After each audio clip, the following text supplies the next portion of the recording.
다이어트를 하시는 분들이 필수로 하시는 이 공복유산소, 하지만 이렇게 하시면 큰일 납니다.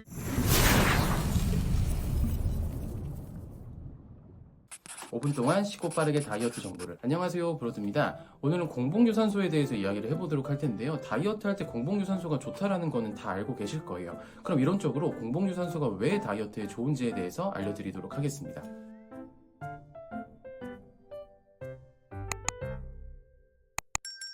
우리가 아침에 눈을 딱 뜨게 되면 굉장히 배고플 거예요. 우리 몸은 자는 동안에도 에너지를 소비를 하게 되는데요. 근육이랑 간에 저장되어 있는 글리코겐, 탄수화물 에너지를 자는 동안에도 사용을 하게 됩니다. 아침에 딱 눈을 떴을 때는 글리코겐 고갈 상태, 즉 내 몸에 탄수화물 에너지가 없는 상태로 일어나게 돼요. 그 상태로 내가 운동을 좀 하게 된다면 2차 에너지원인 지방을 바로 사용을 하게 되는데, 이 지방 중에서도 가장 쉽고 빠르게 소모할 수 있는 내장 지방을 소모를 하게 됩니다. 피하 지방은 피부 아래의 지방인데 지방산과 글리세롤로 결합으로 차곡차곡 저장이 되어 있어서 대사 속도가 내장 지방보다 느립니다. 그렇기 때문에 공복유산소는 내장 지방을 빠르게 뺄 수 있는 가장 좋은 운동법이라고 봐도 좋을 것 같아요. 그럼 공복유산소 많이 해야겠네 라고 이야기를 하시는 분들이 많아요. 하지만 공복유산소에는 단점이 있습니다. 우리가 그렇게 싫어하는 근손실이 일어날 수 있어요. 여성분들 같은 경우는 지방보다 근육이 적기 때문에 공복유산소로 지방을 연소시키다 보면 특정 부위가 꺼지거나 처지는 경우가 있을 수 있어요. 공복유산소는 지방 연소율이 높아서 보디빌더 분들이 시즌 때마다 공복유산소를 자주 하는데요. 보디빌더랑 전문 트레이너 분들 같이 이미 근육이 갖춰져 있는 상태에서 지방이 좀 빠지고 근육이 좀 손실이 된다라고 해도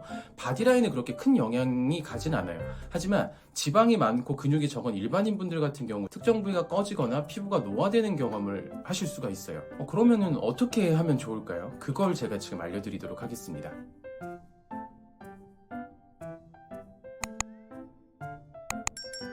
지방의 완전 연소 조건을 아셔야 되는데, 지방이라는 것은 탄수화물의 탄소와 산소가 결합되면 지방의 완전 연소 조건이 충족되게 됩니다.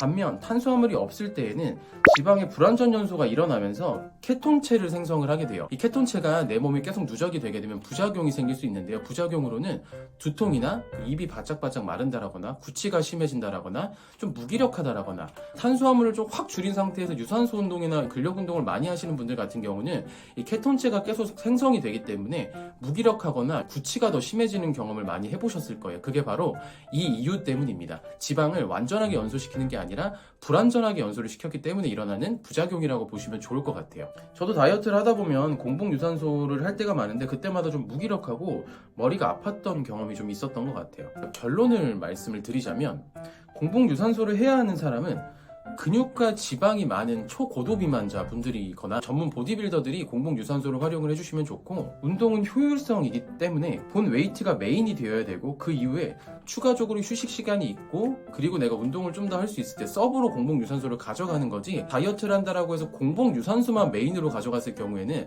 제가 아까 말씀드렸던 것처럼 살이 꺼진다라거나 처진다라거나 피부가 노화되는 현상이 발생이 될 수 있고, 케톤체가 누적이 되면서 몸에 더 안 좋은 영향을 끼칠 수가 있다는 거 기억을 하셔야 됩니다. 마지막으로 제가 정리를 하겠습니다.